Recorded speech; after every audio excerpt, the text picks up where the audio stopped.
We agreed that the military should get into contact with each other very soon. We agreed on the imperative of as soon as possible, perhaps even as soon as tomorrow, but as soon as possible, having a military-to-military deconfliction discussion. Sergei Lavrov, the foreign minister of Russia, and Secretary Kerry saying the military really should talk very soon, right after this bombing run. We're back with the panel. Charles. Who looks more eager to you in that picture? Here's the problem.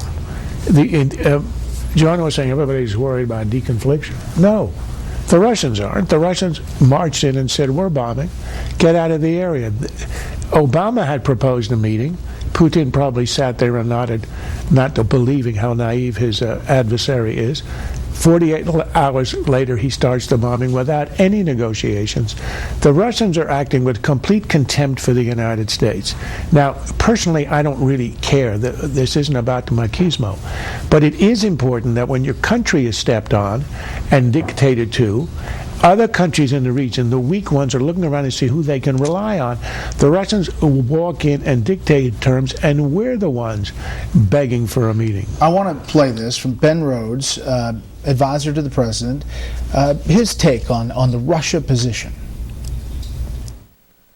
Everybody's looking at Putin as if this is some offensive maneuver. Again, they've had bases in Syria for a very long time.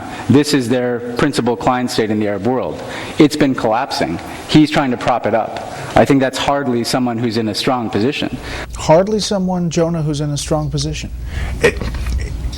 The last thing the administration should be doing is trying to do PR for the Russian regime, and that seems often to be what they're trying to do. They also seem to be doing this sort of high school debate tactic of saying, well, Iraq didn't work out for us, this won't work out for them.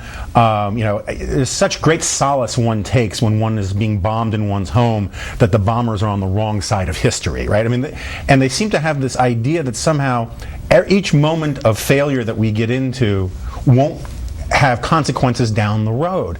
You had Josh Earnest this week say that that the president has zero regrets about not following through on the red line because things would have been so much worse if we had sent troops in that we would have been losing that way too. I mean, it's the utter lack of confidence or sense that America can ever do anything right that you're getting from the leadership of this country.